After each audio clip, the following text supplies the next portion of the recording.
Hello दोस्तों, स्वागत है आपको अपने YouTube channel ERG education channel पर। दोस्तों, आज के इस वीडियो में हम साइंस के केमिस्ट्री चैप्टर 1 जिसका नाम है हमारे परिवेश के पदार्थ, अतः आप कह सकते हैं हमारे आसपास के पदार्थ। तो आज के इस वीडियो में हम लोग पढ़ने वाले हैं हमारे परिवेश के पदार्थ अतः हमारे आसपास के पदार्थ। यह इस वीडियो का जो है पार्ट 2 है। यह इस वीडियो का पार्ट 2 है। अगले वीडियो में हम लोग अगला वीडियो जो है उसमें हम लोग काफ़ी चीज़ सीखे, तो उस वीडियो को आपको देख लेना है। मैं आई बटन पे उसका लिंक दे दूंगा या फिर डिस्क्रिप्शन में मैं उसका लिंक दे दूंगा, वहाँ से जाकर आप उस वीडियो को देख सकते हैं। तो चलिए दोस्तों, सबसे पहले हम लोग जानते हैं पार्ट 1 में हमने क्या सीखा, पार्ट 2 में क्या सीखने वाले हैं तो इस चीज़ को भी समझते चलते हैं। चूँकि मैं ऑलरेडी पार्ट 1 में बता चुका हूँ कि इस पार्ट 1 में मैंने ऑलरेडी बता चुका हूँ कि इस जो हमारे परिवेश का पदार्थ है इसको हमने पार्ट 5 रूपों में बांटा था। यह पार्ट 5 भागों में बांटा था। जो इसका पार्ट 1 हम अपलोड कर चुके हैं और ये जो है इसका पार्ट 2 है। ये जो है इसका पार्ट 2 है। तो चलिए जानते हैं हम लोग पार्ट 1 में क्या सीखा था और पार्ट 2 में क्या सीखने वाले हैं तो अगर आपको आगे भी जानना है पार्ट 3 में क्या सीखेंगे और पार्ट 4 में क्या सीखेंगे और पार्ट 5 में क्या सीखेंगे तो पार्ट 1 के उस वीडियो को देख लीजिए। तो चलिए जानते हैं इसके अलावा हम लोग पार्ट 1 में क्या सीखे थे और पार्ट 2 में क्या सीखने वाले हैं तो देखिएगा दोस्तों, पार्ट 1 जो है इसमें हम लोग काफ़ी चीज़ सीखे थे पहला क्या है देखिएगा। पहले हम लोग इसमें सीखा था कि पदार्थ किसे कहते हैं, ठीक है ना। पहले हमने सीखा था पदार्थ किसे कहते हैं। उसके बाद हमने सीखा था पदार्थ के, ठीक है ना, ध्यान दीजिएगा दोस्तों, पदार्थ के भौतिक प्रकृति, ठीक है ना, पदार्थ के भौतिक प्रकृति। और इसके बाद एक और चीज़ सीखा था पदार्थ के वर्गीकरण, पदार्थ के वर्गीकरण। इसमें हमने काफ़ी क्रियाकलाप भी किया था जो इसमें काफ़ी रोचक क्रियाकलाप है, इसलिए आप इस वीडियो को जरूर देखिएगा। पार्ट 1 के भी इस वीडियो को जरूर देखिएगा। तो चलिए हम समझते हैं कि पार्ट 2 में क्या सीखने वाले हैं तो हमारा जो पार्ट 2 है ये तो इस वीडियो में हम लोग सीखने वाले हैं ध्यान दीजिएगा।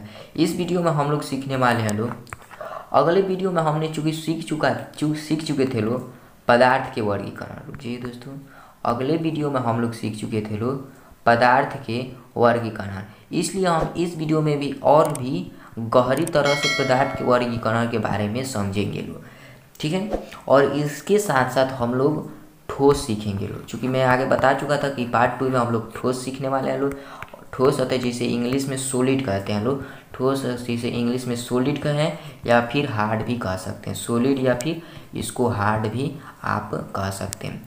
अगर बात करें इसके बाद हम लोग क्या सीखने वाले हैं तो इसके बाद हम लोग सीखने वाले हैं ठोस के सामान्य गुण, ठोस के सामान्य गुण। तो इन्हीं चीज़ों को हम लोग काफ़ी गहराई से समझने वाले स्टेप बाय स्टेप समझने वाले तो चलिए आज के इस वीडियो को शुरू करते हैं।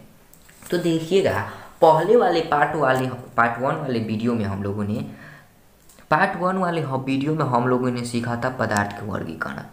तो इसको हम लोगों ने 3 भागों में देखा था। ध्यान दीजिएगा, इसको हम लोगों ने 3 भागों में देखा था। पहला ठोस, दूसरा द्रव और तीसरा गैस। यानी अगर इसको हम ठोस को अगर इंग्लिश में कहते हैं सॉलिड, ठीक है, ठोस को इंग्लिश में कहते हैं सॉलिड या फिर कहें हार्ड यानी होता है कठोर, और द्रव को इंग्लिश में कहते हैं लिक्विड, और जबकि गैस को इंग्लिश में गैस ही कहते हैं तो इस चीज़ को आपको स्पेलिंग भी आपको याद रखना है।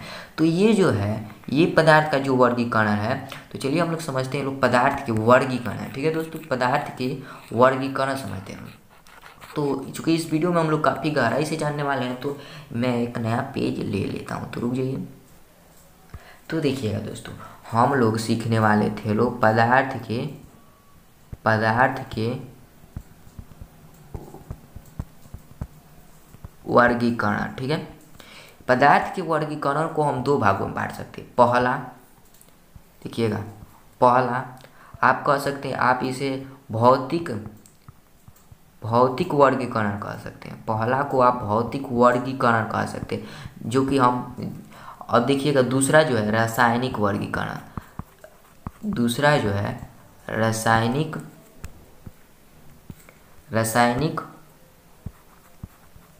वर्गीकरण, ठीक है। इन दो भागों में हम लोग बांट सकते हैं लोग पदार्थ के वर्गीकरण को। पहला भौतिक वर्गीकरण, जबकि दूसरा रासायनिक वर्गीकरण। भौतिक वर्गीकरण 3 प्रकार की होती है, ठीक है। भौतिक वर्गीकरण जो होता है वह 3 प्रकार का होता है, ध्यान दीजिएगा। पहला जो होता है ठोस, दूसरा जो होता है द्रव, इस चीज़ को लिख लीजिएगा कॉपी पेन निकाल कर, दूसरा द्रव है, और तीसरा जो होता है गैस, ठीक है। ये 3 प्रकार की भौतिक प्रकृति होती है। जबकि रासायनिक वर्गीकरण को हम लोगों ने 3 भागों में बांटा है। पहले दो भाग, पहला होता है शुद्ध, ठीक है, शुद्ध पदार्थ, और दूसरा अशुद्ध पदार्थ, ठीक है। शुद्ध पदार्थ और अशुद्ध पदार्थ। रासायनिक वर्गीकरण को 2 भागों में बांटा गया है, पहला शुद्ध, दूसरा अशुद्ध। अशुद्ध को आप मिश्रण भी कह सकते हैं, अशुद्ध को आप लोग मिश्रण भी कह सकते हैं, मिश्रण पदार्थ, या फिर अशुद्ध पदार्थ। अशुद्ध पदार्थ को आप मिश्रण भी कह सकते हैं। अब देखते हैं शुद्ध पदार्थ 2 प्रकार की होती है। शुद्ध पदार्थ जो होता है वह 2 प्रकार का होता है, इस चीज़ को भी देखिएगा। शुद्ध पदार्थ 2 प्रकार का होता है, पहला तत्व और दूसरा यौगिक, तत्व और दूसरा यौगिक, ठीक है, तत्व और दूसरा यौगिक। अब बात करते हैं ये शुद्ध पदार्थ 2 प्रकार की होती है। अब देखते हैं लोग अशुद्ध पदार्थ कई प्रकार की होती है। तो अशुद्ध पदार्थ होता है मिश्रण पदार्थ भी 2 प्रकार की होती है। पहला होता है समांगी मिश्रण, जिसमें चारों तरफ समान मिश्रण हो, और दूसरा, इस चीज़ को लिखिएगा, समांगी मिश्रण, और जो दूसरा है उसे हम लोग कहते हैं लोग विषमांगी मिश्रण, ठीक है, विषमांगी मिश्रण। तो ये 2 प्रकार की मिश्रण होती है, अथवा अशुद्ध पदार्थ होते हैं, और ये 2 प्रकार के शुद्ध पदार्थ होते हैं। तो इस चीज़ को देखिएगा। सबसे पहले पदार्थ को वर्गीकरण की हम देखें तो पदार्थ को वर्गीकरण को हम 2 भागों में बांट सकते हैं। पहला जो होता है भौतिक वर्गीकरण, और दूसरा रासायनिक वर्गीकरण। भौतिक वर्गीकरण को तीन भाग होते हैं, पहला ठोस, द्रव और गैस। और रासायनिक वर्गीकरण के 2 भाग होते हैं, पहला शुद्ध और अशुद्ध। शुद्ध 2 प्रकार की होती है, तत्व और यौगिक, और अशुद्ध बात और मिश्रण पदार्थ 2 प्रकार के होते हैं, समांगी मिश्रण और विषमांगी मिश्रण। तो इस चीज़ को आपको लिख लेना है। तो चलिए अब हम लोग आगे बढ़ते हैं, तो ठोस पदार्थ के बारे में जानते हैं लोग। क्योंकि ये जो है रासायनिक ये वर्गीकरण जितना हम लोग ने सीखा, रासायनिक वर्गीकरण में शुद्ध, अशुद्ध, तत्व, यौगिक, समांगी मिश्रण और विषमांगी मिश्रण, यह जो है केमिस्ट्री का पार्ट 2 में, यह जो है केमिस्ट्री का पार्ट चैप्टर 2 है। यह केमिस्ट्री का चैप्टर 2 में हम लोग यह सब सीखेंगे लोग रासायनिक वर्गीकरण के। तो फिलहाल हम लोग भौतिक वर्गीकरण सीख रहे हैं लोग, ठोस, द्रव और गैस। तो इसके बाद जो चैप्टर 2 आएगा उसमें हम लोग सीखेंगे लोग रासायनिक वर्गीकरण, शुद्ध, अशुद्ध, तत्व, यौगिक, समांगी मिश्रण और विषमांगी मिश्रण। यह चैप्टर 2 में हम लोग सीखेंगे लोग। तो चलिए आज के इस वीडियो को शुरू करते हैं। तो देखिएगा, सबसे पहले हम लोग जानने वाले थे लोग, क्योंकि मैं बता चुका था कि पार्ट 2 में हम लोग जानने वाले हैं लोग ठोस। अतः आपकी ठोस की अवस्था तो पदार्थ की ठोस या अवस्था। तो अगर हम ठोस है तो जिसे इंग्लिश में क्या कहते हैं लोग, सॉलिड, या फिर आप कह सकते हैं हार्ड भी आप कह सकते हैं। तो सॉलिड और हार्ड के बारे में हम आज के इस वीडियो में जानने वाले हैं, और इसके सामान्य कुछ गुण होते हैं उनके बारे में भी आज के इस वीडियो में जानने वाले हैं लोग। लेकिन सबसे पहले हम लोग जानते हैं लोग इसकी परिभाषा, जिसे इंग्लिश में कहते हैं लोग डिफिनीशन। तो इसकी डिफिनीशन हम जान लेते हैं लोग। तो डिफिनीशन क्या है, देखिएगा, ये मोस्ट इंपॉर्टेंट डिफिनीशन है, यह कहीं पे भी नहीं मिलता है, तो इसलिए इसको आपको नोट कर लीजिएगा, मैंने इसे अपने मन से लिखा है। तो देखिए, तो अगर ठोस पदार्थ की परिभाषा की बात करें तो वे पदार्थ जिनकी आकृति और आयतन निश्चित होते हैं उसे ठोस कहते हैं, जैसे पत्थर, ईंट इत्यादि। वैसे ठोस पदार्थ मतलब जिसकी आकृति क्या हो, निश्चित हो, और आयतन भी निश्चित हो, उसे हम लोग ठोस कहते हैं। मतलब वे पदार्थ ठोस कहलाते हैं जिसकी आकृति जो होनी चाहिए निश्चित होनी चाहिए, और जो आयतन होना चाहिए वो भी निश्चित होनी चाहिए। तो ऐसे पदार्थ को हम लोग क्या कहते हैं लोग, ठोस पदार्थ कहते हैं लोग। तो इस चीज़ को आपको लिख लेना है। जैसे में एग्जाम्पल में लिख लीजिएगा, कुछ भी चीज़ हो सकता है, पत्थर, कोई भी ठोस पदार्थ हो सकता है, पत्थर, ईंट, ये सब जो है ठोस पदार्थ है। ये इसके इत्यादि भी ठोस पदार्थ के एग्जाम्पल हो सकते हैं। तो मैंने इन 2 चीज़ों को लिखा है, तो आप और भी एग्जाम्पल में लिख सकते हैं। तो ये जो है ठोस पदार्थ की परिभाषा थी, तो इस चीज़ को आपको नोट कर लेना है अपनी कॉपी में। तो चलिए अब आगे बढ़ते हैं लोग। नेक्स्ट क्या है, नेक्स्ट जो है हमारा यह है, इसके कुछ गुण होते हैं। तो उन गुणों को जानने से पहले इसके कुछ हम बातें जान लेते हैं, इससे रिलेटेड कुछ बातें देखते हैं लोग। तो ठोस पदार्थ में अंतरा अणु का आकर्षण बल जो होता है मजबूत होता है। ठोस पदार्थ में अंतरा अणु का आकर्षण बल काफ़ी मजबूत होता है। अगर आप जानते नहीं हैं कि अंतरा अणु का आकर्षण बल किसे कहते हैं, तो इस वीडियो हम पार्ट 1 में इसके बारे में बता चुका हूं, और अंतरा अणु के स्थान के बारे में भी हम पार्ट 1 में बता चुका हूं। तो चलिए आज की इस वीडियो में भी जान लेते हैं कि अंतरा अणु का स्थान क्या बल क्या होता है, अंतरा अणु का आकर्षण बल क्या होता है, अंतरा अणु का स्थान क्या होता है। तो अंतरा अणु का आकर्षण बल जो होता है वह पदार्थ के कणों के बीच कार्य करता है। मतलब पदार्थ के कणों के बीच वह कार्य करता है, मतलब पदार्थ के कण एक दूसरे को आकर्षित करते हैं। तो उसी में जो आकर्षण बल होता है उसी को हम लोग कहते हैं अंतरा अणुक आकर्षण बल। अब बात करते हैं अंतरा अणुक स्थान की। तो पदार्थ के कणों के बीच कुछ रिक्त स्थान होता है। मान लीजिए, जैसे कि मान लीजिए ये मैंने एक पदार्थ लिया, ये मान लीजिए इसके अंदर ये जो है पदार्थ के छोटे छोटे कण हैं। इसमें आप देख सकते हैं प्रत्येक पदार्थ के कणों के बीच कुछ रिक्त स्थान है। इसी रिक्त स्थान को हम लोग कहते हैं अंतरा अणुक स्थान। क्या कहते हैं अंतरा अणुक स्थान। तो इस चीज़ को आपको याद रखना है, अंतरा अणुक आकर्षण बल और अंतरा अणुक स्थान। इसके बारे में हमने और भी विस्तार से पार्ट 1 में बताया है। तो चलिए हम लोग सीखते हैं ठोस पदार्थ में अंतरा अणु का आकर्षण बल क्या होता है, काफ़ी मजबूत होता है। ठोस पदार्थ में जो अंतरा अणु का आकर्षण बल होता है, मतलब जो आकर्षण बल होता है पदार्थ के कणों के बीच, तो इसमें जो ठोस पदार्थ में जो आकर्षण बल होता है यह काफ़ी मजबूत होता है। तो अंतरा अणु का आकर्षण बल काफ़ी मजबूत होता है, जिससे पदार्थ के कण जो होते हैं एक दूसरे के निकट रहते हैं। इसी आकर्षण बल के कारण जो पदार्थ के कण होते हैं वह एक दूसरे के काफ़ी क्या रहते हैं, निकट रहते हैं, नज़दीक रहते हैं। इसी बल के कारण, किस बल के कारण दोस्तों, तो अंतरा अणु का आकर्षण बल के कारण पदार्थ के कण जो होते हैं एक दूसरे के काफ़ी निकट रहते हैं, तथा वे मजबूती से क्या होते हैं, परस्पर बंधे रहते हैं। परस्पर मतलब एक दूसरे से बंधे रहते हैं इसी बल के कारण। किस बल के कारण दोस्तों, इसी बल के कारण जो होता है अंतरा अणु का आकर्षण बल के कारण एक दूसरे, इनके जो कण होते हैं एक दूसरे के निकट रहते हैं, और इसी बल के कारण जो होता है इनके कण जो होते हैं मजबूती से बंधे रहते हैं। तो इन चीज़ों को आपको भी ध्यान से याद रखना है, ठीक है। तो चलिए अब हम लोग आगे बढ़ते हैं। अब देखिएगा आगे क्या है, ठोस पदार्थ में अंतरा अणु का स्थान बहुत न्यून होता है। क्यों होता है, क्योंकि मान लीजिए ठोस पदार्थ के अंतरा अणु आकर्षण बल इसलिए न्यून होता है, तो कम होता है। न्यून को आप कह सकते हैं कम, ठीक है, कम, ठीक है। तो न्यून होता है क्योंकि जब आकर्षण बल कार्य करता है तो उसका आकर्षण बल इतना मजबूत होता है, इतना मजबूत होता है कि यह प्रत्येक कण जो होते हैं एक दूसरे को आकर्षित कर लेते हैं। जब दो कण एक दूसरे को आकर्षित कर लेते हो तो एक दूसरे में चिपक जाते हैं, मतलब सट जाते हैं। इसी के कारण उसका जो स्थान होता है वह बहुत कम होने लगता है। कैसे, एक एग्जाम्पल में लूँ तो मान लीजिए आपने दो चुमुक लिया है, दो चुमुक लिया है, एक यह चुमुक है और एक यह चुमुक है। अब दोनों चुमुक को जब आप एक सामने रखेंगे तो एक दूसरे को दोनों क्या करेंगे आकर्षित करेंगे, एक दूसरे को दोनों आकर्षित करेंगे जब कुछ एक ऐसा समय आएगा कि दोनों एक दूसरे में चिपक जाएंगे तो आप देखे थे कि जब इसको ऐसे रखे थे तो इसमें काफ़ी जो था काफ़ी स्थान था, और जब देखेंगे तो जब ये चिपक गया तो काफ़ी कम स्थान हो गया। इसी कारण जो अंतरा अणु का आकर्षण बल के कारण पदार्थ के कण का जो स्थान होता है वह काफ़ी कम होता है। तो इसको भी आपको याद रखना है। इसी कारण पदार्थ के कण एक स्थान से दूसरे स्थान पर स्वतंत्रता पूर्वक गमन नहीं कर सकते हैं। किस कारण दोस्तों, अंतरा अणु का आकर्षण बल इतना मजबूत होता है कि इसी के कारण जो होता है पदार्थ के कण एक दूसरे से दूसरे स्थान पर गमन नहीं कर सकते हैं। क्यों, क्योंकि जो उनका अंतरा अणु का आकर्षण बल इतना मजबूत होता है कि उनके कण जो होते हैं परस्पर आपस में बंधे रहते हैं। तो इसी के कारण जो होता है वह स्वतंत्रता पूर्वक गमन नहीं कर सकते हैं।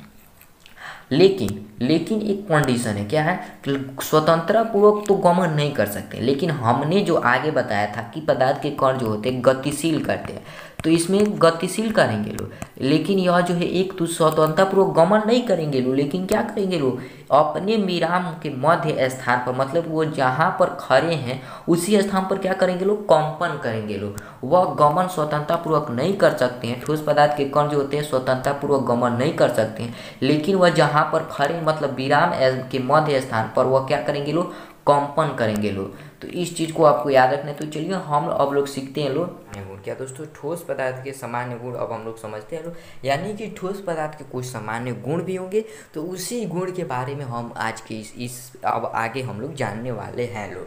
तो देखिएगा दोस्तों, जो सबसे पहला कह रहा है, अगर ठोस पदार्थ की आकृति और आयतन, सबसे पहला कह रहा है कि ठोस पदार्थ की आकृति और आयतन कैसी होती है। तो जैसे कि मैंने आपको आगे बता चुका था परिभाषा में कि ठोस पदार्थ की आकृति और आयतन जो होती है वह निश्चित होती है। तो ठीक है, ऐसे ही होगी। तो ठोस पदार्थ की आकृति और आयतन क्या होती है, निश्चित होती है। तो इसको आपको याद रखना है। सबसे पहला क्या कह रहा है कि इसको 9 भागों में बांटा गया है। तो सबसे पहला है आकृति और आयतन, मतलब ठोस पदार्थ की आकृति कैसी होती है और उसका आयतन कैसे होता है। तो ठोस पदार्थ की जो आकृति और आयतन होती है वह निश्चित होती है। किससे होती है दोस्तों, तो निश्चित होती है। इस बात को आपको याद रखना है। तो चलिए दोस्तों आगे बढ़ते हैं।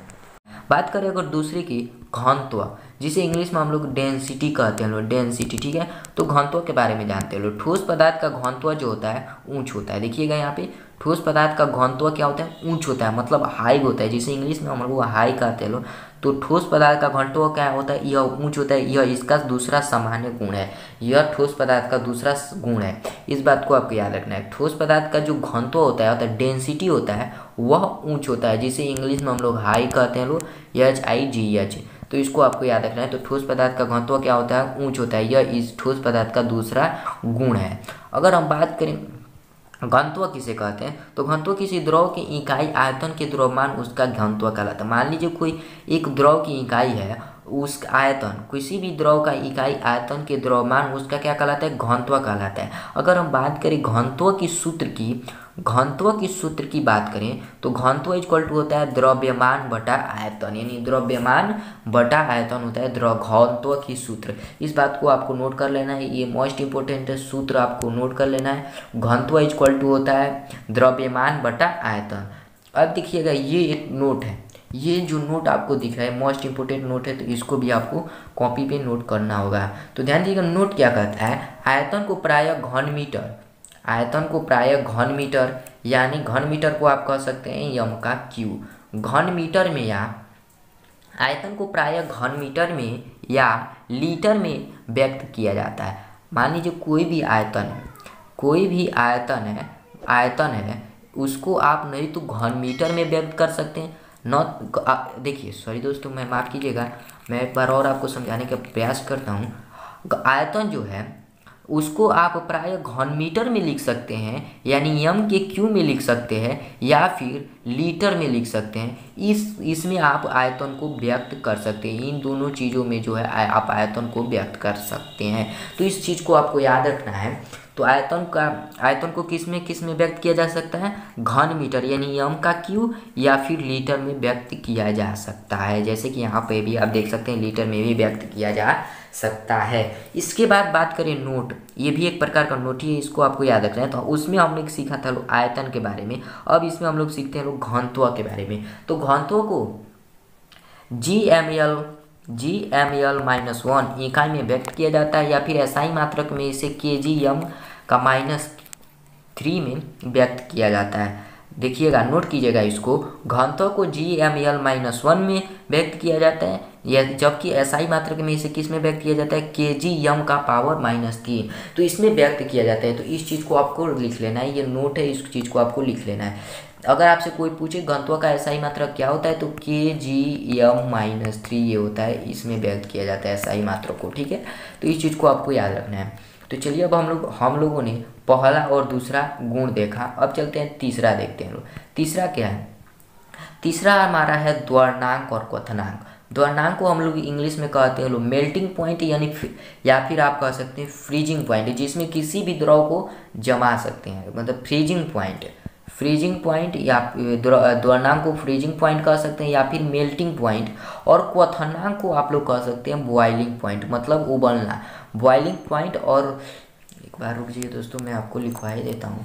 यहाँ पे देखिएगा, द्वरनांक को आप कह सकते हैं मेल्टिंग पॉइंट, क्या कह सकते हैं, मेल्टिंग पॉइंट, या फिर कह सकते हैं फ्रीजिंग पॉइंट, ठीक है ना, फ्रीजिंग पॉइंट। और क्वथनांक को आप लोग कह सकते हैं लोग बॉइलिंग पॉइंट, इसे इंग्लिश में कहते हैं ना दोस्तों बॉइलिंग पॉइंट। ठीक है, तो इस चीज़ को आपको याद रखना है। तो हम लोग सिंपली सीखने वाले हैं लोग क्या, हम लोग जो है सिंपली सीखने वाले हैं लोग द्वरणांक और क्वथनांक। द्वरणांक मतलब ठोस पदार्थ के सामान्य गुण का तीसरा क्या है, द्वरणांक और क्वथनांक। तो देखिएगा हम जानते हैं लोग कि ठोस पदार्थ का द्वरणांक और क्वथनांक जो होता है प्रायः ऊंच होता है। ठोस पदार्थ का द्वरणांक और क्वथनांक प्रायः ऊंच होता है। यह ठोस पदार्थ का तीसरा सामान्य गुण है। यह ठोस पदार्थ का तीसरा गुण है कि ठोस पदार्थ का जो द्वरणांक और क्वथनांक होता है प्रायः ऊंच होता है। तो ठोस पदार्थ के द्वरणांक और क्वथनांक जो होते हैं प्रायः ऊंच होते हैं। इस बात को आपको याद रखना है, यह ठोस पदार्थ के तीसरा गुण है। अब बात करते हैं चौथी। तो चौथी क्या है, सबसे पहले इसको मैं इरेज कर लेता हूँ। अब देखिएगा कठोर और दृढ़। ठोस पदार्थ कठोर और दृढ़, मतलब कहने का मतलब ठोस पदार्थ जो होता है कठोर होता है और दृढ़ होता है। कठोर को हम इंग्लिश में हार्ड कहते हैं लोग, और जबकि दृढ़ को इंग्लिश में हम लोग रीड कहते हैं, RIGID। ठीक है ना, RIGID कहते हैं लोग। ठीक है, तो कठोर जो ठोस पदार्थ जो होता है कठोर और दृढ़ होता है, यह चौथा ठोस पदार्थ का गुण है। इस बात को आपको याद रखना है। पांचवा बात करें संपीड्यता। ठोस पदार्थ असंपीड्य होता है। मतलब कहने का मतलब संपीड्यता कहने का मतलब कि अगर आप इसको दबाते हैं तो यह दबेगा नहीं। संपीड्यता कहने का मतलब यही है। अगर आप संपीड्यता उसको कहा जाता है जिस चीज़ को अगर आप ठोस पदार्थ को दाब बढ़ाते हैं या फिर दाब उसका घटाते हैं, तो अगर उसका आयतन घटता है या बढ़ता है तो उसे हम लोग कहते हैं संपीड्यता। लेकिन जब आप किसी भी ठोस पदार्थ का दाब बढ़ाएंगे या फिर घटाएंगे तो उसका जो आयतन होता है वह घटता और बढ़ता नहीं है। इसलिए जो ठोस पदार्थ होता है असंपीड्य होते हैं। ठीक है, तो इस बात को आपको याद रखना है। ठोस पदार्थ क्या होते हैं, असंपीड्य होते हैं। अब आपने समझ गए होंगे कि संपीड्यता किसे कहते हैं। अगर किसी भी चीज़ को आप दाब घटाते हैं या फिर बढ़ाते हैं तो वह उसका आयतन जो होता है वह घटता है या फिर बढ़ता है, तो ऐसे प्रक्रिया को हम लोग कहते हैं लोग संपीड्यता। तो इस चीज़ को आपको याद रखना है। तो चलिए अब हम लोग आगे बढ़ते हैं लोग। नेक्स्ट क्या है, नेक्स्ट हमारा है बहाव। नेक्स्ट है हमारा बहाव, जिसे इंग्लिश में कहते हैं लोग फ्लो, FLOW। इस चीज़ को आपको याद रखना है, यह बहाव का मीनिंग है। तो इस चीज़ को आपको नोट कर लेना है। क्या है, एक बार मैं और लिख देता हूँ, FLOW। अब बात करते हैं बहाव। तो ठोस पदार्थ में बहाव की प्रवृत्ति नहीं होती। मतलब कहने का मतलब यह है कि ठोस पदार्थ जो होता है इसमें बहने की प्रवृत्ति नहीं पाई जाती। मतलब इसमें जब आप जल को देखेंगे, जब आप जल को फर्श पे गिराएंगे तो आप देखेंगे कि वह फैलता चला जाता है। तो जल में बहाव की प्रवृत्ति पाई जाती है, मतलब द्रव में बहाव की प्रवृत्ति पाई जाती है। लेकिन जो ठोस होता है इसमें बहाव की प्रवृत्ति क्या होती है, नहीं पाई जाती है। मतलब इसको आप बहा नहीं सकते हैं, क्योंकि इसके जो कण होते हैं इनका आकर्षण बल इतना मजबूत होता है कि इनके कण जो होते हैं परस्पर बंधे रहते हैं। इसी बंधने के कारण जो होता है ठोस पदार्थ में बहाव की प्रवृत्ति नहीं पाई जाती है। तो इस बात को आपको याद रखना है। अब बात करें सातवीं गुण की, तो ये तो ठोस पदार्थ का छठवीं सामान्य गुण था। बात करते हैं सातवीं क्या, प्रसार या संकुचन, जिसे इंग्लिश में हम लोग कहते हैं प्रसार को इंग्लिश में कहते हैं एक्सपेंशन, और संकुचन को इंग्लिश में कहते हैं लोग कॉन्ट्रैक्शन। तो प्रसार या संकुचन देखते हैं लोग। ठोस पदार्थ जो होता है, ठोस पदार्थ को गर्म या ठंडा करने पर इनका क्रमश प्रसार या संकुचन नहीं किया जा सकता है। मतलब किसी भी ठोस पदार्थ को जब आप गर्म करेंगे तो उसका जो प्रसार होता है आप उसको नहीं बढ़ा सकते हैं। जब आप ठंडा कर देंगे तो उसका जो संकुचन होता है वो आप नहीं बढ़ा सकते हैं, मतलब कम होता है। प्रसार या संकुचन क्या होता है, कम होता है। ठोस पदार्थ को गर्म या ठंडा करने पर क्रमशः उसका प्रसार या संकुचन क्या होता है, कम होता है। कहने का मतलब यह, जब आप किसी भी ठोस पदार्थ को गर्म करते हैं तो उसका प्रसार जो होता है, जब आप किसी भी मान लीजिए जब आप किसी भी चीज़ को गर्म करते हैं तो उसका प्रसार क्या होता है, कम होता है। ठोस पदार्थ का प्रसार जब मान लीजिए ठोस पदार्थ को जब आप गर्म करते हैं तो उसका प्रसार क्या होता है, कम होता है, और जब आप ठंडा करते हो तो उसका संकुचन क्या होता है, कम होता है। तो इस बात को आपको याद रखना है।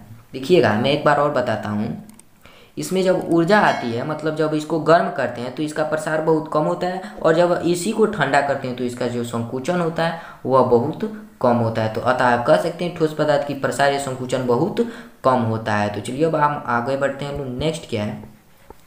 नेक्स्ट है ऊर्ध्वपातन। क्या दोस्तों? ऊर्ध्वपातन।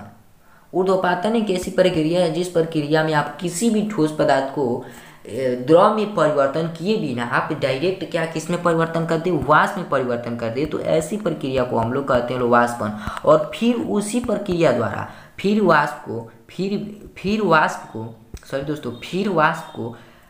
वाष्प को द्रव में परिवर्तन किए बिना आप डायरेक्ट किस में परिवर्तन कर दे? ठोस में परिवर्तन कर दे। तो ऐसी ही प्रक्रिया को हम लोग ऊर्ध्वपातन कहते हैं।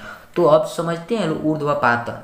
तो ठोस पदार्थ जो होता है ऊर्ध्वपातन होते हैं, मतलब ठोस पदार्थ जो होते हैं ऊर्ध्वपातन होते हैं। कुछ ऐसे ठोस पदार्थ होते हैं जिसको आप डायरेक्ट वाष्प में परिवर्तन कर सकते हैं, और उसी वाष्प को डायरेक्ट आप फिर से ठोस में परिवर्तन कर सकते हैं। तो ऐसी प्रक्रिया को हम लोग ऊर्ध्वपातन कहते हैं। तो इस चीज़ को आपको याद रखना है। मैंने यहाँ पे इसकी परिभाषा भी लिख दिया ताकि आपको कोई भी दिक्कत ना हो। तो देखिएगा, ऊर्ध्वपातन किसे कहते हैं?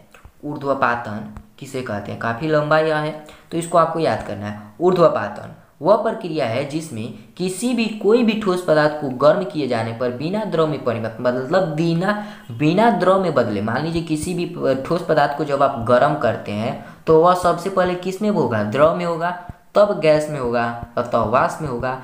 तो कह रहा है कि यह वह प्रक्रिया, ऊर्ध्वपातन वह प्रक्रिया जिसमें किसी भी ठोस पदार्थ को गर्म करें लेकिन किसमें न परिवर्तित करें, लेकिन वह द्रव में न परिवर्तित हो, मतलब द्रव में न बदले, सीधे किस में बदले? वाष्प की अवस्था में बदल जाता है। और उसी वाष्प को जब आप ठंडा करते हैं तो बिना द्रव में बदले, मतलब बिना द्रव में बदले हुए सीधे किस में आ जाए? सीधे ठोस की अवस्था में आ जाए, अपनी मूल अवस्था में आ जाए। तो ऐसी प्रक्रिया को हम लोग कहते हैं ऊर्ध्वपातन। क्या कहते हैं दोस्तों? ऊर्ध्वपातन। मैं अगर आपको एक बार और समझाने के प्रयास करूं तो देखिएगा, ऊर्ध्वपातन जो है वह प्रक्रिया है जिसको ठोस पदार्थ का में ऊर्ध्वपातन होता है। ध्यान दीजिएगा, ऊर्ध्वपातन वह प्रक्रिया है जिसमें किसी भी ठोस पदार्थ को किसमें? बिना द्रव में बदले, मतलब किसी भी ठोस पदार्थ को द्रव में न बदलें और उसको किसमें बदले? सीधे वाष्प में बदले, और फिर उसी वाष्प को बिना द्रव में बदले, मतलब बिना द्रव में बदले फिर से उसकी ठोस की मूल अवस्था में बदल जाता है। तो ऐसी प्रक्रिया को हम लोग कहते हैं ऊर्ध्वपातन। तो उम्मीद करता हूँ आप समझ गए होंगे। तो अब देखिएगा इस चीज़ को, देखिए जैसे कि आधा जो है छूट चुका था, तो एक कोई लिख लीजिएगा कि मूल अवस्था में परिवर्तित हो, तो इस प्रक्रिया को ऊर्ध्वपातन कहते हैं। और ऊर्ध्वपातन के जो फलस्वरूप जो ठोस प्राप्त होता है, मान लीजिए अगर आपने किसी भी ठोस पदार्थ को, ये मान लीजिए ठोस है, और इसको वाष्प में परिवर्तन किए, फिर से इसी वाष्प को, इधर देखिएगा, फिर इसी वाष्प को ठोस में परिवर्तन किए, तो इसी वाष्प को जब आपने ठोस को वाष्प में परिवर्तन किया, फिर से वाष्प को बिना द्रव में बदले ठोस में परिवर्तन किया, तो जब आपने इस वाष्प को जब ठोस में परिवर्तन किया तो ऊर्ध्वपातन के फलस्वरूप जो ठोस पदार्थ प्राप्त होता है उसे हम लोग कहते हैं ऊर्ध्वपात। ये जो ठोस पदार्थ आपको प्राप्त हुआ, ये जो आपको ठोस पदार्थ प्राप्त हुआ है, यह है ऊर्ध्वपात। तो इस बात को आपको याद रखना है। ऊर्ध्वपातन के कुछ उदाहरण, मतलब हमने तो सीखा कि कोई ठोस पदार्थ को आप द्रव में वाष्प में डायरेक्ट परिवर्तन कर दे रहे हैं और उसी वाष्प को डायरेक्ट ठोस में परिवर्तन कर दे रहे हैं, तो ऐसे प्रक्रिया को हम लोग ऊर्ध्वपातन कहते हैं। लेकिन अब हमें यह जानना होगा कि ऊर्ध्वपातन कौन कौन से ऐसे ठोस पदार्थ हैं जो ऊर्ध्वपातन होते हैं। तो अमीनियो क्लोराइड, इसको आप नौसाधर भी कह सकते हैं, आयोडीन, कर्पूर, शुष्क बर्फ इत्यादि ये जो है ऊर्ध्वपातन के उदाहरण। तो इन सबको आपको याद रखना है। अब हम देखते हैं विसरण। लास्टवा और अंतिम इसका गुण है, लास्टवा और अंतिम गुण बता रहा हूँ मैं, 9वां। इसके बाद जो आपने ऊर्ध्वपातन वाला गुण सीखा हुआ था इसका 8वां। तो 9वां देखते हैं विसरण। विसरण को इंग्लिश में हम लोग कहते हैं डिफ्यूजन, ठीक है ना, डिफ्यूजन, जिसका इंग्लिश होगा DIFF, ध्यान दीजिएगा, DIFFUSION,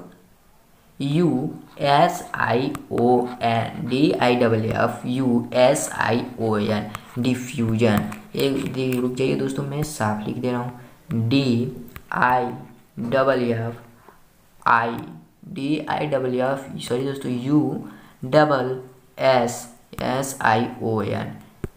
USSION, SION, DIFFUSION विसरण का ये स्पेलिंग है, डिफ्यूजन। इसको आपको याद कर लेना है। तो जो ठोस पदार्थ होता है इसमें विसरित नहीं होती है। ठोस पदार्थ क्या होती है? विसरित नहीं होती। क्यों नहीं होती? इस चीज़ को हम लोग समझते लोग। अब सबसे पहले इस चीज़ को समझने के लिए सबसे पहले हमें जानना होगा कि विसरण क्या है। विसरण कौन सी प्रक्रिया है, यह क्या है। तो इस चीज़ को सबसे पहले हम जानते हैं लोग विसरण की परिभाषा। तो आप देख सकते हैं यहाँ पे विसरण की परिभाषा लिखा हूँ, लेकिन मैंने यहाँ पे विसरण का हाइफन नहीं दिया हूँ। तो आप इसको यहाँ पे लिख लेना विसरण। तो विसरण की परिभाषा ये है, आपको यहाँ से शुरू हो रहा है विसरण की परिभाषा। तो विसरण वह प्रक्रिया है, विसरण वह प्रक्रिया है जिसमें किसी भी द्रव को कण के किसी अन्य द्रव में प्रवेश करना। मान लीजिए कोई एक द्रव्य है, मतलब द्रव को हम लोग इंग्लिश में, द्रव को आप कह सकते हैं पदार्थ अथवा मैटर, यहाँ पे आप पदार्थ भी लिख सकते हैं। वह विसरण वह प्रक्रिया है जिसमें किसी भी कण के किसी अन्य द्रव में, मतलब पदार्थ में प्रवेश करते हैं। तो इस प्रक्रिया को हम लोग विसरण कहते हैं। मान लीजिए कोई ये ठोस पदार्थ है और इनके जो कण, मतलब मान लीजिए ये द्रव पदार्थ है, द्रव में ये अधिक होता है और गैस में ये द्रव मान लीजिए है, और ये द्रव है, दोनों मान लीजिए किसी न किसी चीज़ में, मान लीजिए ये दोनों बाल्टी में है। अब जब आप इसको इसमें रखेंगे तो ये क्या हो जाएगा? दोनों आपस में विसरित हो जाए, प्रवेश कर लेंगे, दोनों एक दूसरे में क्या हो जाएंगे? मिल जाएंगे, प्रवेश कर लेंगे। तो इसी प्रक्रिया को हम लोग कहते हैं लोग विसरण। अब देखिएगा, विसरण तो हमने समझा विसरण कौन सी प्रक्रिया है। विसरण वह प्रक्रिया है जिसमें किसी भी द्रव को द्रव के कण किसी अन्य द्रव में क्या हो जाए? प्रवेश कर ले, किसी अन्य द्रव में प्रवेश कर ले। तो ऐसी प्रक्रिया को हम लोग विसरण कहते हैं लोग।